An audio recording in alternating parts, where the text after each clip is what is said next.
What I've kept the title of my presentation is the word is what you make it to be, not what you want it to be, right?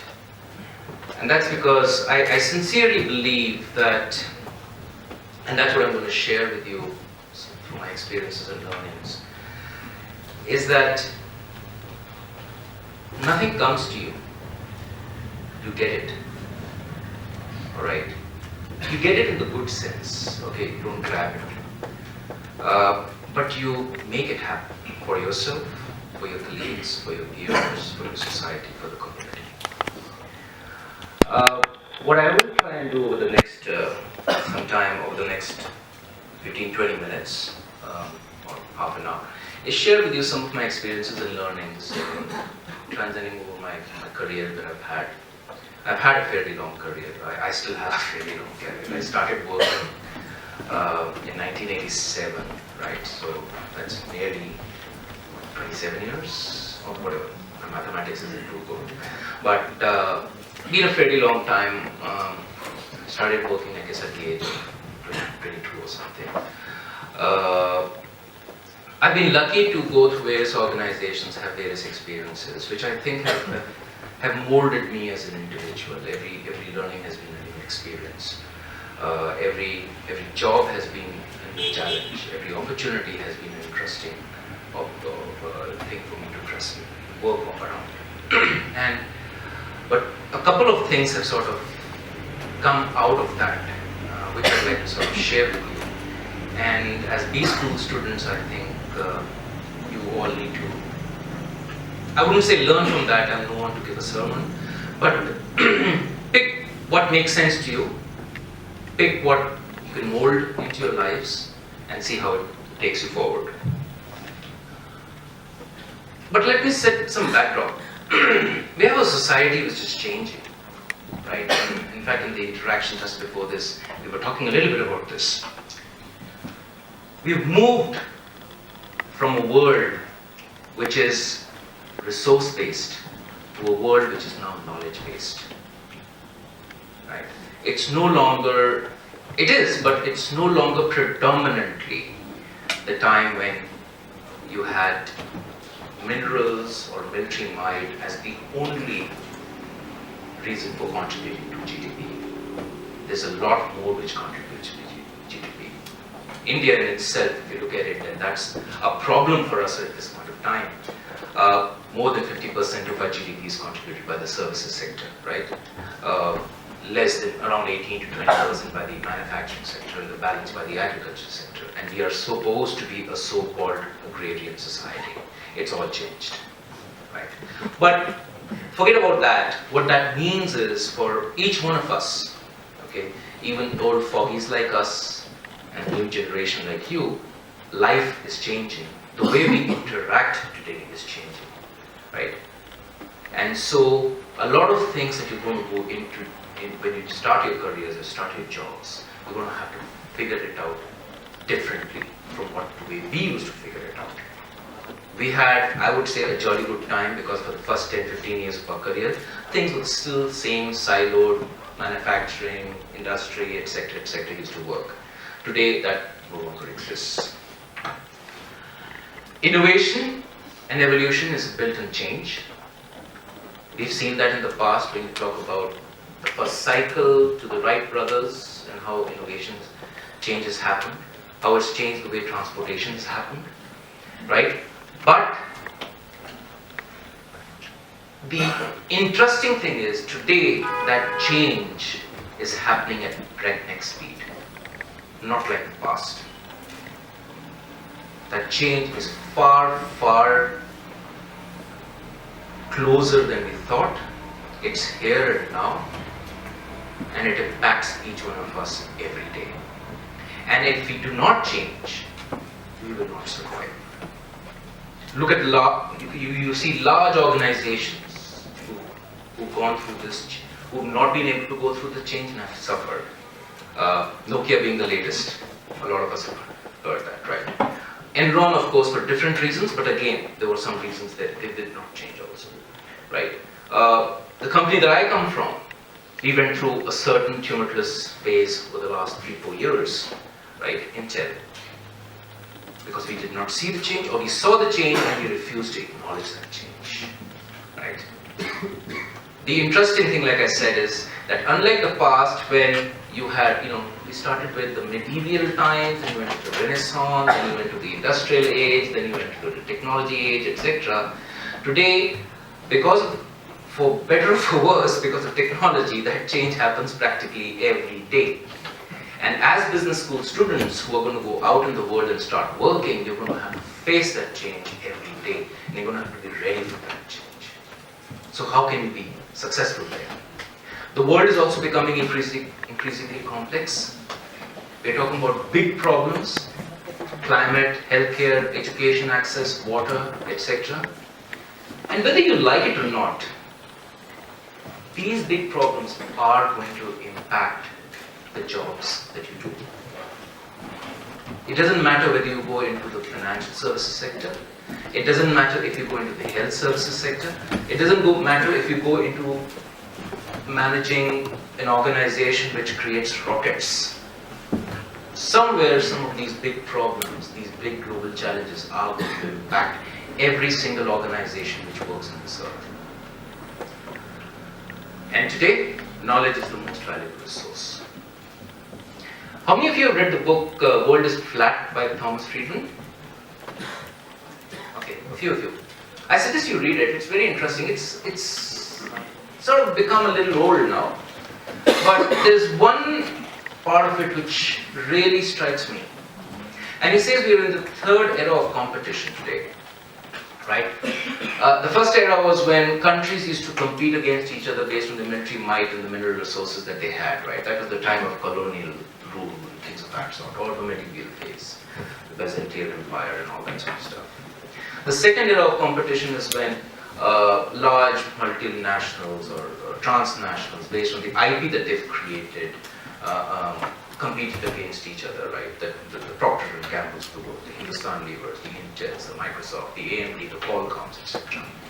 But today he says it's a third era of competition, when a single person can compete against another person sitting in another part of the globe for a job in a third part of the globe, irrespective of his caste, sex, race, creed, or anything else.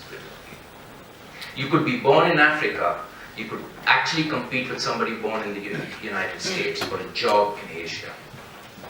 And actually, you don't even need to relocate yourself.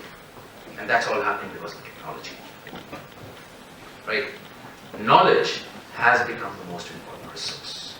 And that's how you use that knowledge is how you're going to be looking at success. Let me step back a little bit and talk to you about my career. I was on the way down on the way from the hotel talking to Project. And many times, a lot of us think, and I thought like you also when I was doing business school. I did my, right from class 6 when I started thinking, I said I wanted to become a doctor. And I wanted to become a Robin Hood doctor, which was rob from the rich and give to the poor. So treat the poor without charging them or maybe paying for their medical expenses, but milk the rich guys.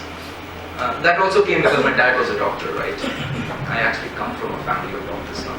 Thankfully, I'm not a doctor. My dad's a doctor, my wife's a doctor, my sisters are dietitians and nutritionists, and my brother-in-law is a doctor, so I have more than enough doctors in my family. But looking at me, you can see that it doesn't make any effect. Anyway,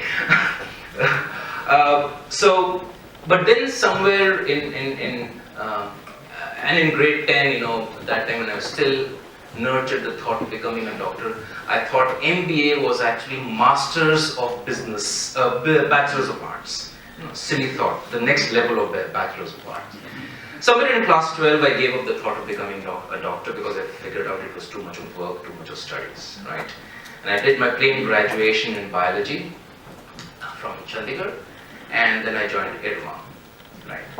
So I had those very hallowed thoughts of, okay, it was rural management, but I still thought that rural management doesn't matter. I mean, I still will get an air-conditioned cabin when I pass out, right? Surprise, surprise, I didn't get any air-conditioned cabin. we were actually thrown into the deep sea, where we had to go, for 4 months, we had to go all across the nation at a DA of 30 rupees a day. Okay, long time ago, 1985, but still 30 rupees a day to stay and eat in Delhi, Calcutta, Patna, not too easy. It was difficult, right? Not air-conditioned rooms, not even air-cooled rooms, right? No, forget taxis. We used to hitch rides on trucks to go from our hotel to the place of work, right? So different life. So it wasn't that easy. But if you look at my career, right, when I was the first 10 to 15, 12 years of my career, which was junior, for the first 10 years I was an individual contributor. Then I started managing people, but I was still junior, right? Though I had some very interesting responsibilities. I was managing a business unit nationally. Then when I went into my middle part of my career, I led the entire business, and again then after some time became an individual contributor of choice, right? Sometime later when I got into the senior part of my career, I started managing people. Again, I did not lead people. Okay, I was not a leader, I was a manager, still a manager. And there's a difference between management and leadership. And today somewhere I'm maybe leading, right? But if you look at that career progression, right, it suddenly occurs to me, sitting here now after 25, 26 years, that career progression is not necessarily vertical. It is actually many times horizontal. I moved from one job role to another job role. I acquired more skills, right? Sometimes along the way I acquired a team to manage. Sometimes around the way I left my team and I was doing it as an individual contributor. All sorts of things happened. I started my career with NDTV, I went on to NIIT, spent some 12, 13 years over there, set up a business right from the beginning, which is this period, right? Set up a new business and then started managing that entire business, leading that business for NIIT across the region as an individual profit center, which was pretty unheard of. I mean, a company that size, entrusting a raw rookie, 10 years into your career, go set up a business and run it as a profit center head, countrywide was this thing. Then I again went back into Shell as an individual contributor, Shell and Microsoft as an individual contributor. Alright, but if I look back along the way, I don't think I did badly for myself. Right? Neither did I get any role or, did I get any designation called vice president or anything of that sort, right, along the way. It really didn't make sense to me. What mattered was the learning that I got, okay, and the success which I saw in myself. But it is not an easy road. You guys are from IIMs. Let me tell you a secret. When we passed out, there was a huge amount of animosity that we used to have between Irma and Ahmedabad. Right? IIM Ahmedabad is supposed to be, or what IIMs are supposed to be like, the haloed people, right? Like, I can't see the halo around your heads right now, but I assume there is.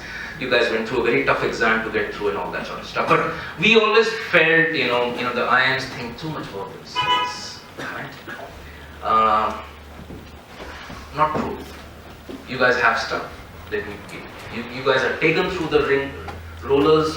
You're really made to work. Look at you guys sitting over here in the evening at 7:30 listening to me.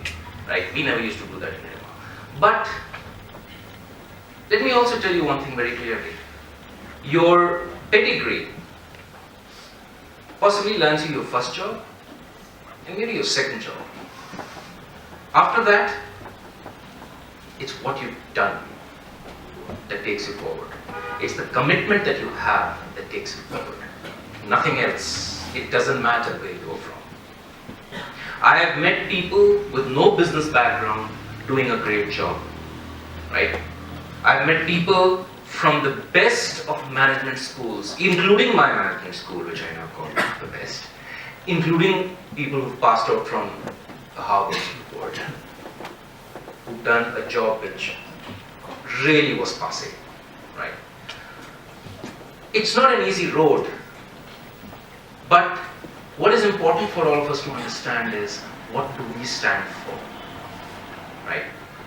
And what is that success? What does it mean for us? How do we measure success? Remember, when I was asked this question in the session before, like, what does it, what's the one advice that you give to students? In my opinion, where I'm standing from today, and it could seem very cliched, right? I will say that money is important, yes. Designations are important, yes. But they aren't really everything. Follow your dreams to try and make a difference. That's what ultimately counts. Sitting over here where I am today, I can definitely say I have experienced that. So when I look at myself and I say, and I talk to younger people, I talk to my daughter who's currently in her second year in the United States, and when I ask her what does she want to become, and she says she doesn't know, right? She hasn't even decided what her majors in undergrad are right now. And I'm perfectly okay with it. But when I ask her what would you be happy doing, right? She said, I'd be happy doing research. And she wants to do something like psychology and sociology, subjects which in our time we thought, third raters would take, not us. But anyway, she's sort of taken that up. But she said, I'd like to do research in psychology and sociology to see how I can make sure that we improve lives. Now, how she will improve lives, don't ask me, because it's too complicated. Some of the subjects she's doing are too complicated. But for her, her definition of success is that. Right? And for her, if that is success, I'm perfectly okay with it. Actually, who am I to be perfectly okay with it, right? As a parent, I can only guide her, and she makes her own path. So each one of you needs to define for yourself what success is. What does it mean to you? What will it mean to you 20 years from now? Because believe me, on that path to success, or whatever you call success, there will be a lot of obstacles. There will be a lot of situations where you will feel, I got the wrong handle of the stick. There will be a lot of situations that you will feel that I don't know why did I take that decision, or did I take the right decision or not. But if you have that picture of what that success is down here for you, and what will make you feel happy, right, you will stay true to the road. I'll give you an example. There was a time when I was working in an organization. I won't tell you what that organization was, but I was managing some partners, channel partners. And there was one channel partner who went hooky on us and did some things which were not very good. Right? So I was asked by my organization to go to that city and take over that franchise center, that channel partners operations. Set up those operations in a different location. So I picked a hotel, set up everything, got the place set up, etc. Braved all sorts of threats from the channel partner and everything. And then just 2 days before the launch, my boss calls me back to Delhi and sends 2 other people who are my colleagues, managing other parts of the channel business, to that city to run the business for 6 months over there, till we found another channel partner. I felt very cheesy. I said, I've set up everything, I've braved police threats, I've braved the threats from the channel partner, and now at the last moment, my time of glory, you pull me back. This isn't good. Worse was to follow. On the annual day, when people were being called, recognizing their contribution to the company, these 2 chaps were called up and were given an award for the work that they had done. So even worse, right? You've done all the work, okay, you were not allowed to continue that. And then on top of that, 2 other guys get the award. So I was like down in the dumps. But that's when I went and talked to, I didn't talk to my manager, I talked to somebody else, right? And that person gave me a very interesting piece of advice, right? He was a very sane person, and he was from IIM, so due respects, right? He said, ask yourself one thing. Did you do all that you could have done? Are you satisfied with what you did? I said, yeah, I mean, I put everything back on track. The customers were there, the infrastructure was there, the place was there, everything was back on track. He says, so you've done your job. You've done your job, you feel happy with what that job is, right? That's it. That's what you were paid for. That's what you got. That's what you did. Don't worry about who takes the credit, because believe me, credit will follow. And it got me thinking, because suddenly I realized that, yeah, I mean, even if I had done all the job and somebody else has taken the credit, those 2 guys who went up on stage, when they came down, the first thing they told me, they said, Ashu, you should have been up there, not us. And when I sort of thought about all that, I said, that's enough for me. It really doesn't matter if the managing director of the company doesn't acknowledge me at this point of time. Because somewhere he knows that I've done it, and he does. And I'll tell you why he does. A few years later, after I got married, my wife, who's a doctor, chucked her private practice. I still pull her for that, because I sold a lot of shares to set up her private practice, and then she got a job in the central government to teach, because that's her calling. She said, that's my calling, and she wants to do teaching. So she got a job in the central government, and she shifted to Pondicherry, and I was in Delhi. So I went back to my company, and I asked them, my wife's got posted to Pondicherry. Do you think there's a job for me if I can get somewhere there to do something? Because they're there, my 2 kids, young kids are there. I can't bear to be, it's going to be difficult for us. So one statement which the company said to me, or the 2 statements, they said, Ashu, we know what you're worth.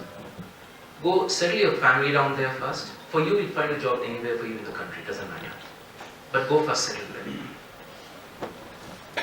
That, for me, was the most successful time in that company as far as I'm concerned. Today, I still don't forget that situation. And you can't believe what that company did for me. All they did, they said, you go, whatever job you're doing in Delhi, you go do that in Chennai. And this was a long time ago when telecommuting was not the way things worked, right?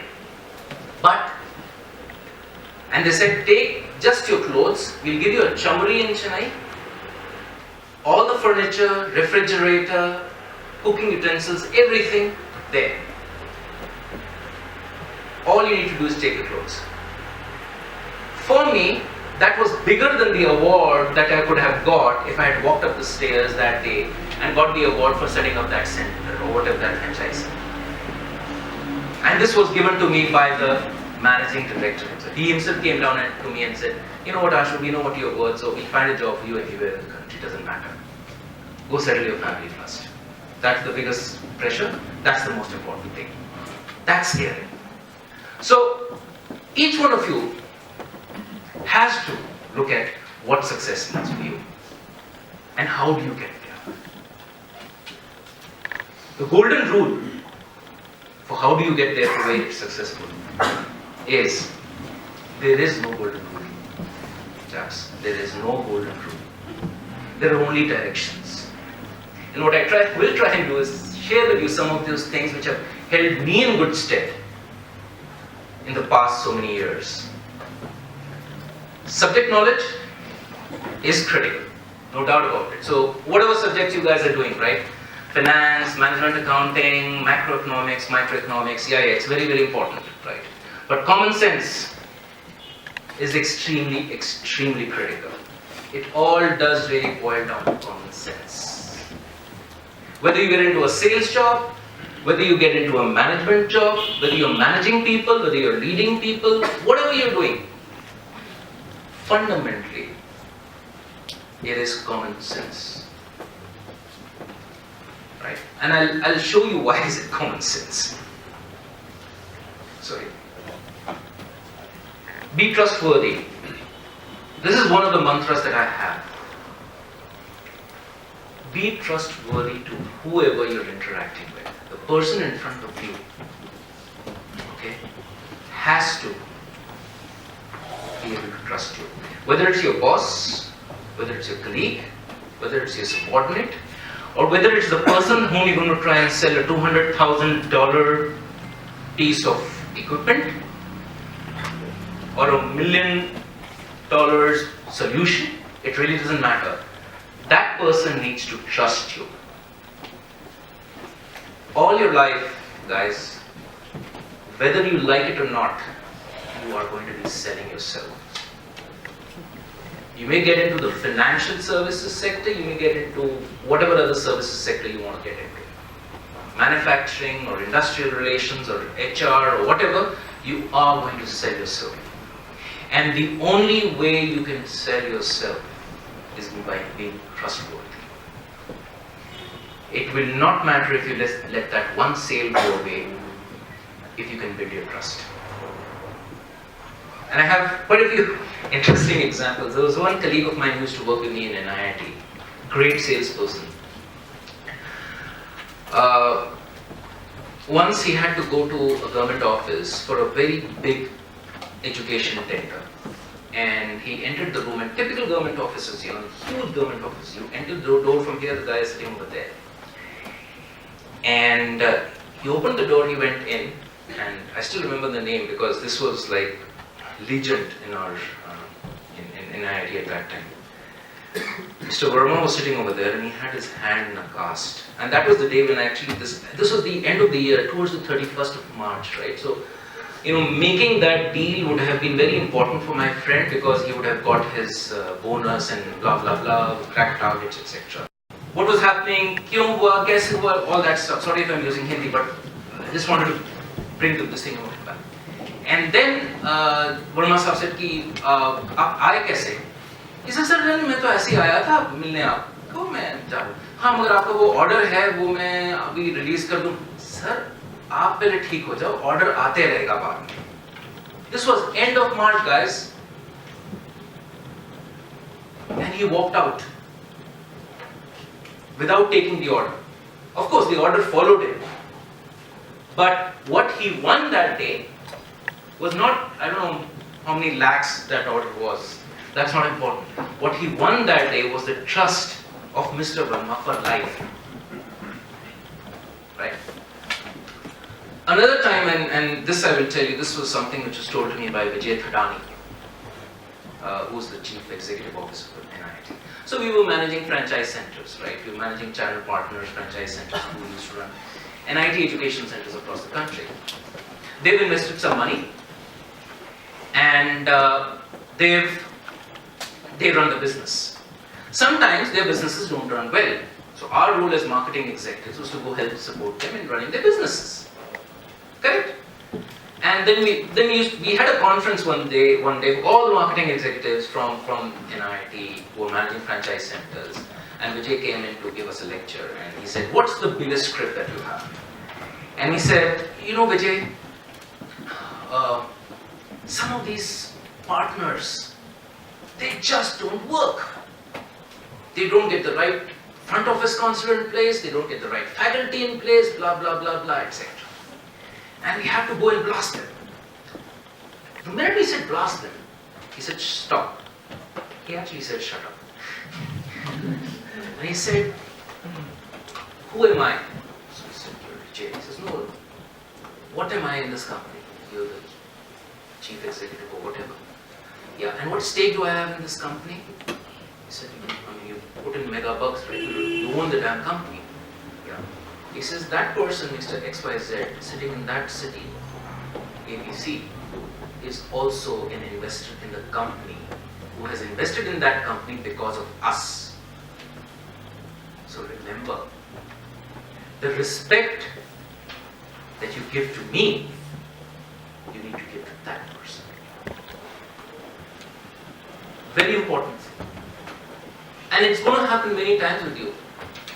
It was not just about respecting that person who was an investor in his own company, who invested money or whatever, 5 lakhs, 10 lakhs, 15 lakhs at that point of time, going back a couple of decades ago. But it was the fact that you need to respect everyone for whatever they're doing. And if somebody is not doing something the way that you want them to do it, please understand they are coming from a different frame of reference, not from your frame of reference. Right? So if somebody isn't towing your line, it's either because he doesn't care about your line, in which case you've got to make him care about it, alright, or he doesn't get you. In both the situations, the fault points back at you, not at him. Building trust is going to be extremely important to help that person tow your line. Ethics is all important. In this world, time that we are right now, it's very easy to become corrupt. Extremely important to become corrupt. All of those, the European Commission's guidelines, etc., where companies all over the world now have to follow ethical guidelines and things of that sort. There's a furor in the country also. Ethics is really being talked about. I mean, way back 10, 15 years ago, it was all under the carpet.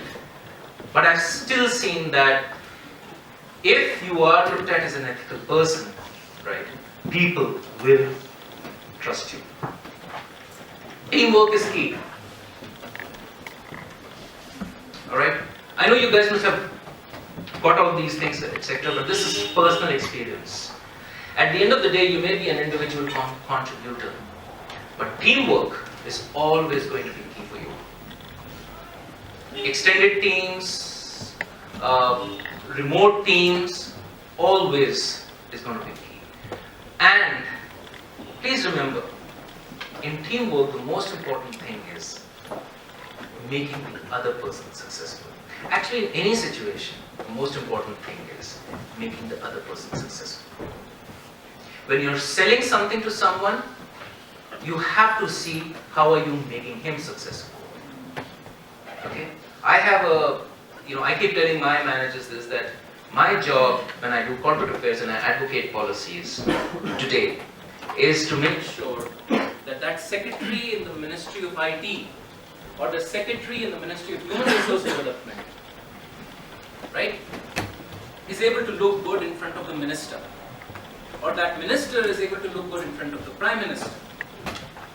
Right? Or earlier when I used to sell something to an organization, my objective was to say, how can I make sure that the person that I sell to, right, it looks good ultimately on his appraisal. Because the minute I am making him successful, I will become successful. I am not making myself successful at the cost of it. In teamwork, that becomes extremely important. And I know a lot of you guys will be following the case study approach, right? You'll have a lot of case studies to present, you'll have a lot of group activities that you'll need to do, etc., etc. Fundamentally, that all requires teamwork.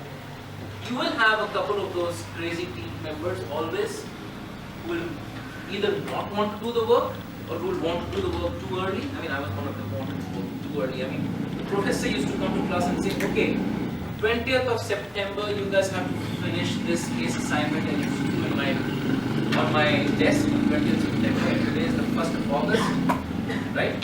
The minute we walk back from class, I'll tell my team, I'll get people to, let's start working on it right now. They say, are you crazy? You have all of these type of people in the team, right? But at the end of the day, you have to make them successful, right?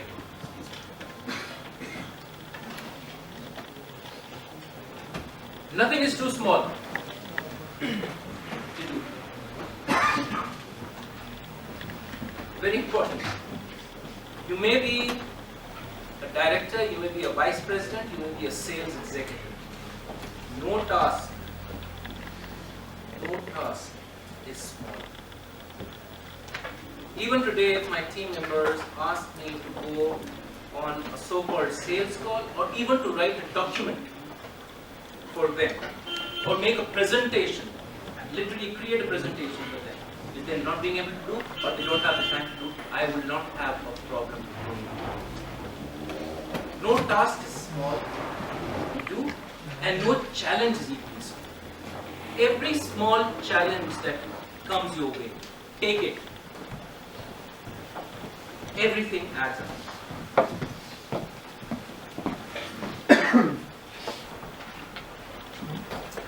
Be eager, be hungry, be foolish. I told you that when I sort of did my management, I wanted to do marketing, so I took my marketing as my major. We had to take two at that point of time as majors, so I chose finance, so I sucked in it. I took up finance also. I was never good at mathematics. And finance for me was just another extension of mathematics. I could never figure out the simple interest of all the stuff that goes in IRR. Unfortunately, today I do more of IRR and NPV than I do of marketing. Right? But in between, I remember somewhere around 1991 or something, my manager came to me and said, Ashu, we have to do the budgeting for the entire country for all the franchise education centers. Come help me do this. I said, are you crazy? Budgeting? Finance? Me? No. Well, that was the day.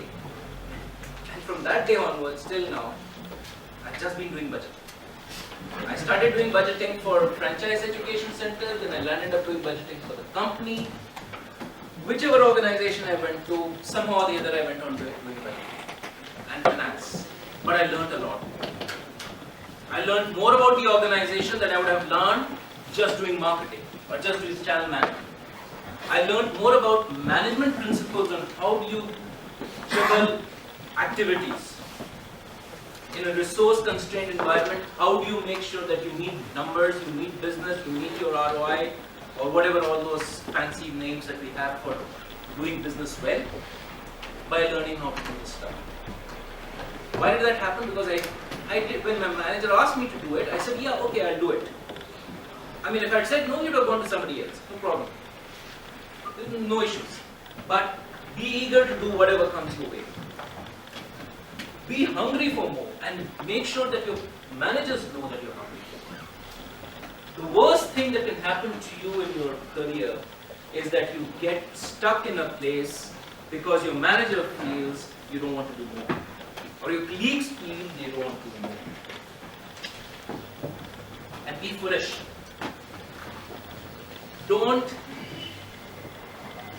not ask a question, state an opinion, because you think it's stupid or foolish. Some of the best ideas do come when you look at things in a very silly fashion. It doesn't really matter. And it really doesn't matter what the other person in front of you is. Right? It really doesn't matter, because at the end of the day, what you're stating is an opinion. You're not forcing something down somebody's throat. Career planning is important. Plan your career by all means. But don't make it the end, guys. Don't make it the end. The minute you start making your career the end, finish. Because if you start saying, and I know a lot of job interviews will say, where do you think you will be 10 years from now? And you will very glibly say, I want to have a job, or I want to be the vice president running a multinational company, having products which are sold all over the globe, blah, blah, blah, blah. Is that what you want? Or is it the power to contribute something in some fashion what you want? Think about it, ask that question to yourself.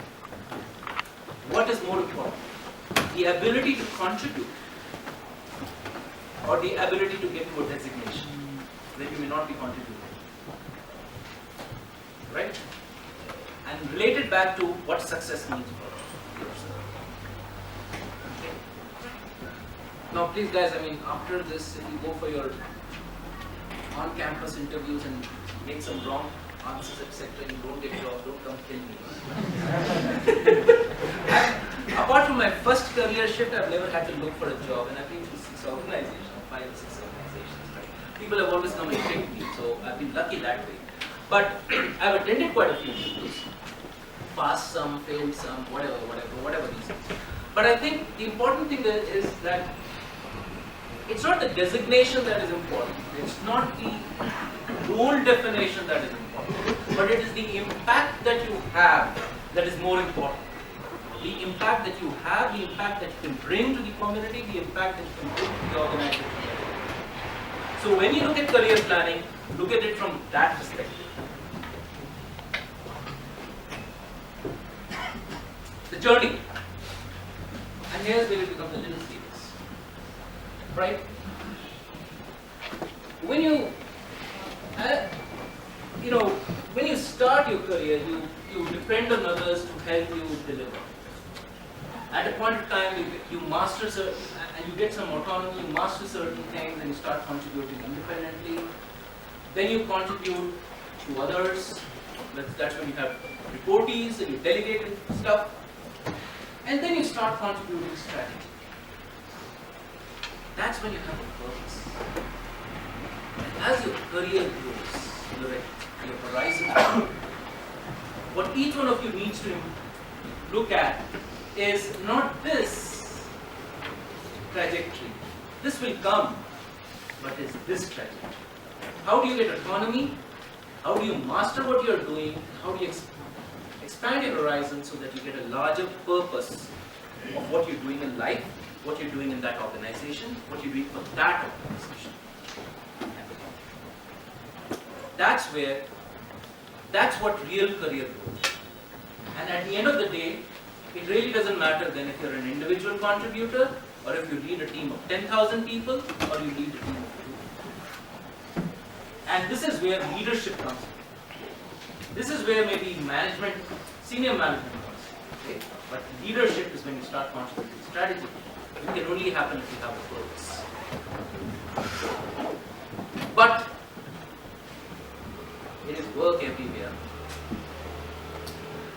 Don't think, for heaven's sake, that you become a manager with 50 people reporting to you and you have no work. It doesn't work. You have more problems. Believe me, having people report to you, managing their careers is a far tougher job than managing your own career. I have such a tough time every year. Every year, end of December is one of the craziest periods in internal life because we have to do our appraisals. Right? It's easier writing my own appraisal, but having a conversation with my team members, especially if your team members are strong and you have to keep them motivated, is so difficult. It's so difficult. And especially, I've seen a lot of other, if you're Indians, we Indians are hungry. We're hungry for growth. We never get satisfied with what we want, what we have. Alright? So it's really easy. But you have that purpose, that's just place. So ask yourself again, what makes success like for you? What is your purpose? What is the purpose? What is it that you want to make happen? It could be anything. Start with what your vision statement is. I don't know, do you guys start with the vision? Do you have a section where you build your own vision for life and things like that? Subsequently? Okay, cool. So you will. It's a good place to begin with. Right? But be a little grounded when you build your vision and your purpose. Alright? It has to be something which you can live day in and day out. Right? Don't make a vision which is all based on material gains. Again, money is important, designations are important, having good clothes on your back is important. Moving around in an air-conditioned car is important, possibly, yes. But that's not the only thing, right? If you build your purpose with what will make you happy, what will make your organization happy, which is obviously going to be money, obviously, right? But if you look at it from that perspective, okay, your focus on how to create a vision. And the challenge is always moving from contributing tactically to contributing strategically. And this is the place where many managers get stuck. When you're not able to build that bridge, right, of moving from a tactical contributor, where you just remain to be a manager, and stop thinking about strategy. One of the things which I still do, and I tell my team members to do, and I've been doing it for the last 15 to 20 years, a portion of my time I keep for what I call future proofing. Thinking out into the future, in whichever role I am in, what can happen, what can't happen, what will happen, etc. Right? What should we be doing if some discontinuity happens 10 years later, or 5 years later? And that helps me, because that makes me read, that makes me interact with different people, that makes me think about situations, consequences, etc. And when the time comes, I've already done a certain amount of research, and when the organization calls for it, I still have information for them to be able to contribute strategy. If you remain tied down to what you're doing every day, you will only remain to be contributing tactically. Leadership hurdles that you will need to cross.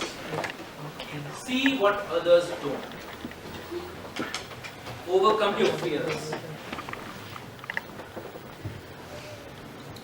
Let me ask you a simple question and be very honest about it. Be very, very honest about it, because I'm going to give you an example of overcome your fears.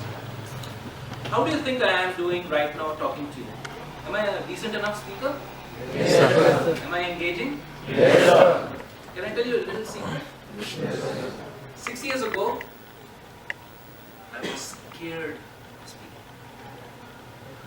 I was scared, literally scared. I never used to speak. But then the role that my manager gave me, which required public advocacy, etc., requires me to go up and speak in front of people from the World Bank, UNICEF, the government, various governments, not just India, abroad also, etc. I had to overcome my fear. No task in. Now I don't know whether you said yes because I was asking you and I'm standing here, right? But people do tell me I am reasonably good at speaking, right? But the fact of the matter is, you have to overcome it. You have to see what others don't. Some of us may see over here a triangle. Some of us may look at circles which are cut, right? There was somebody, an interesting person who said he sees partially pizzas, right? And there was one very interesting person who told me he sees dicta. Okay, you saw dicta. Fine. Great. Yeah, some of us may not remember dicta. It was one of the earliest computer games. Back. Convince others. You cannot do it alone. You have to convince others to follow yourself. And our recent Prime Minister, the parliamentary elections are just one of the best examples that you can see today. The other example that I have, and that's my personal favorite, is Sir Winston Churchill, right? Who by sheer leadership made Britain overcome the Germans, right? I'm a World War II apprentice, I love to read about World War, and for me, he's like the epitome in leadership. But the fact of the matter is you have to make others follow your lead. For which you need to have insight, you need to have the conviction that you can do what you want to do, and you need to build your credibility. And remember that credibility will not come with your designation. It will not come with your position. Your people will not report to you and respect you because of your designation and your reporting, the reporting structure in the organization. They will report to you because of the work that you have done and the belief that you will stand up for them, that you will stand with them, not just up for them, but with them, come what may. So, leadership is all about possibility thinking. Start with yourself, think as a leader. Each one of you needs to get out of here thinking as a leader. How to be a leader. Right?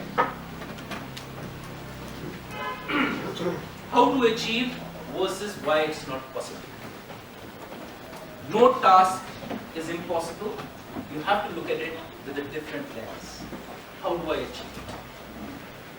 There are 1,001 reasons why something can fail. There is one reason why it will be successful. You have to find that one reason. And you have to gun for that. Commitment. I want to do something. Be self-directed. It's not because my manager has given me a direction. It's not because the environment is telling me to do something. It's because I want to do it. Focus on the outcome and be proactive. Never be reactive. The more you are in a reactive mode, you are in a managerial mode.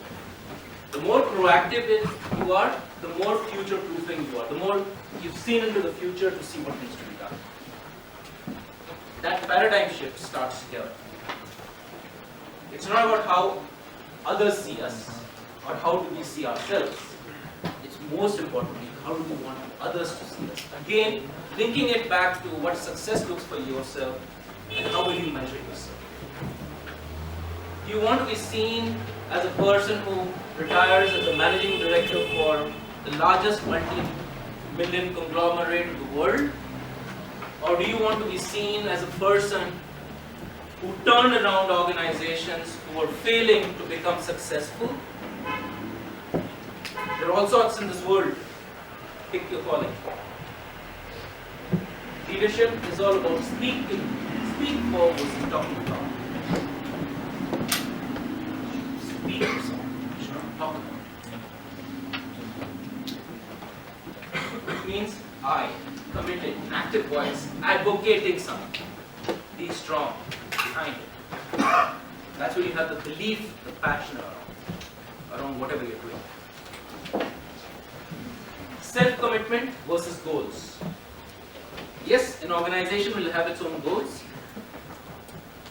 Those goals will not mean anything if you're not committed to it yourself. So it's self-commitment which is more important, not the goals. Declaration versus assertion. Rather than your manager saying that you have to go and achieve $100 million next year, it should be you who's saying we're going to go and meet $120 million. It should be your assertion. It should be your conviction that you can do it, or you and your team can do it. Some of the tips, say management tips: share information, say thanks. It's never too late, never too less to always say thanks to whoever you meet.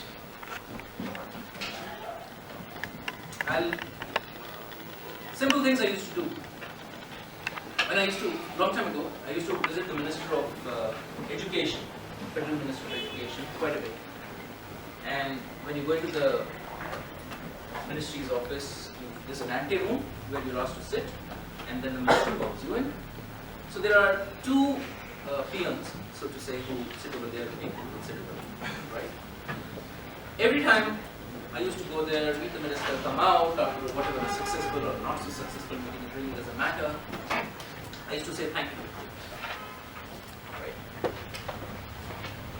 And it went on happening. On New Year time, I went and gave him a couple of guides, coffee guides. I didn't know the impact of that. But the impact of that was, at one point of time, when one of my senior executives had come from the United States and he wanted to go for an impromptu meeting with the minister. I went in, I was told by the secretary that come in, he's got back-to-back meetings, he's going a whole lot of rush because of some parliament discussion happening. We'll try to squeeze you in, right? So he went into the ante-room and there was no place to sit, the place was full. What did these peons do? They actually asked a few of the people who were already sitting in the ante-room to move to another room and they made me and my bosses sit. And when we finished the meeting and we came out, these guys came out with me and they went and held the elevator so that my boss would go straight down. Simple thing, right? And what did I do for it? What did I do?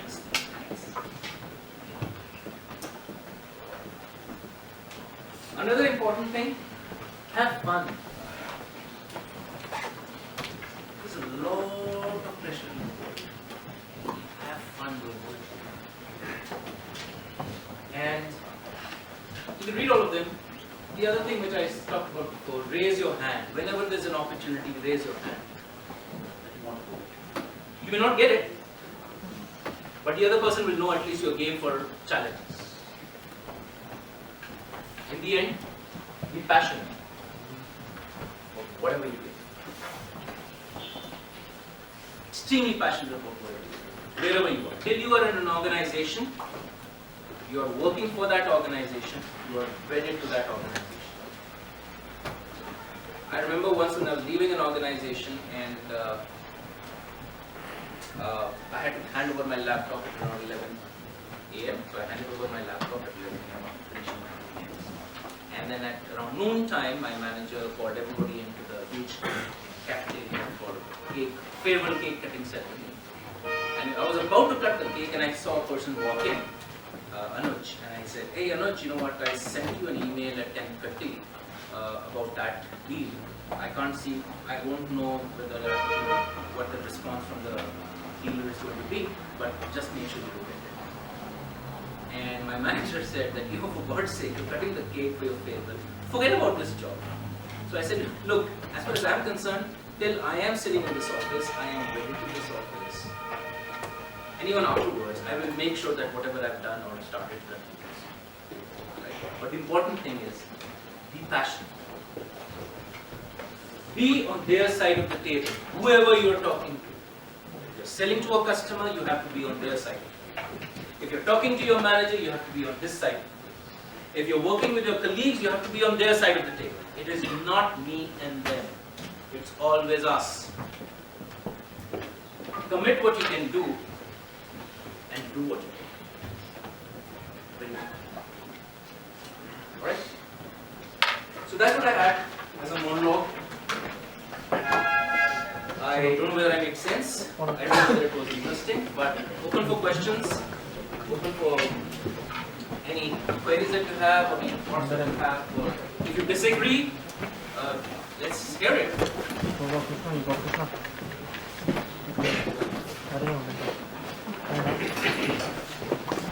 Yeah.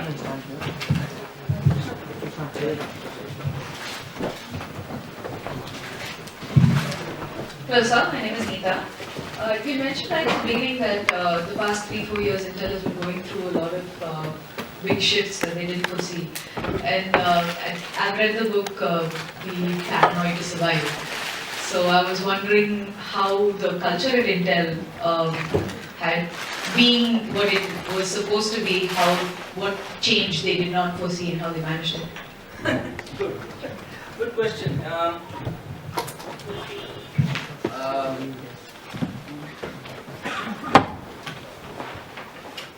I think, somewhere there always comes a time in life in a corporation when you sit pretty. 6 years ago, I think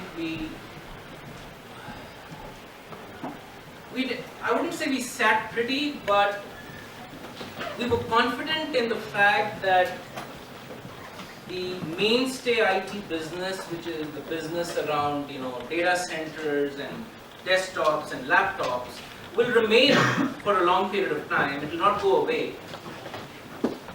We underestimated that somebody else could take the battlefield elsewhere, right? And yes, we should have been paranoid. We were not paranoid enough. So, what's the learning that we took from there? That nothing can be taken for granted. Nothing can be taken for granted, and change can happen very, very fast. We are lucky that we fell and we got up in time. We sort of addressed that challenge. We're back into that category of tablets and smartphones, etc., etc. I mean, for all of those who don't know it, and I talk about it a lot, this is an Intel smartphone which has an Intel chip inside. We don't make smartphones. This is by Asus, but it has an Intel chip inside, and it's dirt cheap, right? So I mean, whatever you get. My kids have XTCs. My wife has an iPhone. All of them costing $30,000. This one costs $10,000, and it does everything that these guys do, right? But yeah, I'm pretty proud of it. You can see that. But the fact of the matter is, yes, we got back into that business. But because of also the belief that we had in our core business, we continued innovating over there, used our innovational excellence over there to come and address the tablet and the phone business. But at the same time, we protected. And today, right, if anyone of you has noticed, or if you've done research, our share price, which was $23 a year ago, right, is now $35. So we've protected our core business, we believed in our core business, we've regained whatever lack of trust we had. But yes, to answer your question, somewhere we stopped being paranoid. And we didn't see the writing, so-called writing on the wall. But luckily we fell down and we got up. Another very important thing, failure will happen. I have failed many times. It's not about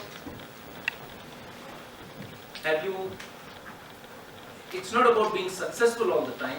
It's also about failing and getting up and get going again.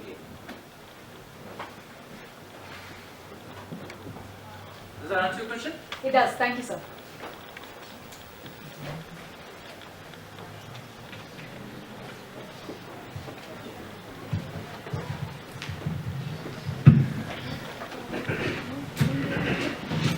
Good evening, sir. I'm Ishwar. You spoke about ethics and morals, but what my ethics may not be your ethics. In many situations, it may be happening that, like for example, if I'm working for an organization, I might be, I might have already been told to do something by my senior. So now, if I don't do it, I might be breaking his trust. But if I do something, it might actually hurt a junior of mine. So in such a situation, I would do that. Good point. So let me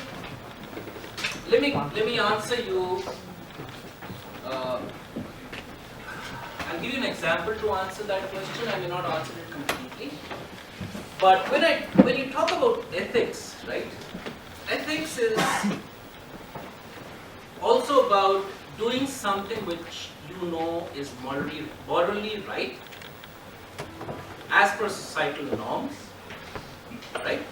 And which will not, in the larger sense, damage overall cohesion in society. Alright? If I put things like lying, thieving, cheating, corruption, all that. But to try and address your question, me and my manager were actually faced with a very similar situation. There was a period of time when in one organization that I was working in, we were retrenching people. And there was no logic of retrenchment. It was you have to cut 10%, so let's cut some roles which we feel or not, or some people who we feel we can do without. right? It had nothing to do with their performance or anything of that sort. So it was a very illogical process at that point in time. So one of the names which came up was a lady in our organization, in the organization that me and my manager used to manage, who was a single lady. She had a very sick, ailing mother, and this company was her only source of income.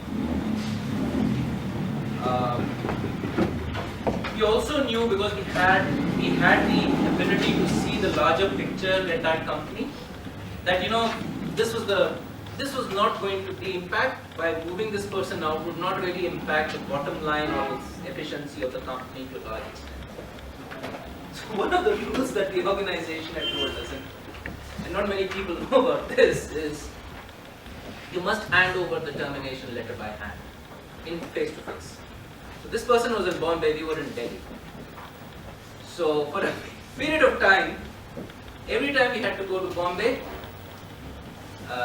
we used to tell our colleagues in Bombay, tell that lady to go out on a tour or something.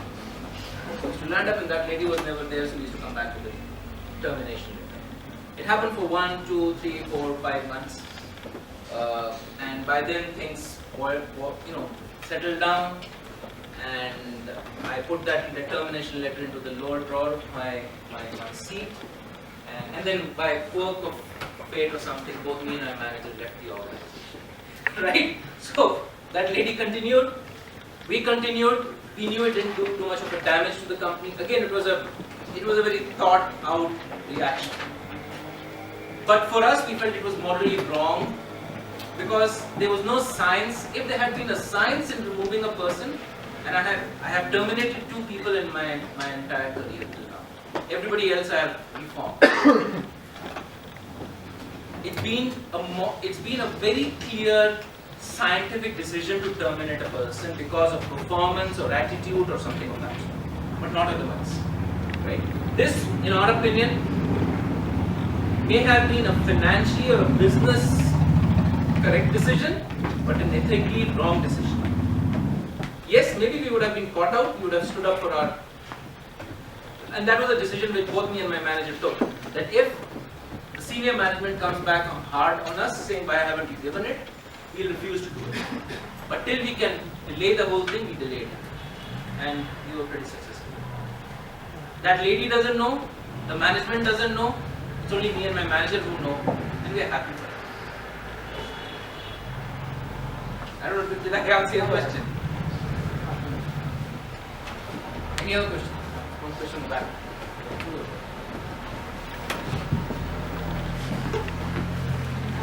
Hello sir, my name is Tina. I want to ask that, considering you worked for a private company and also for a PSU, so how has the experience been different?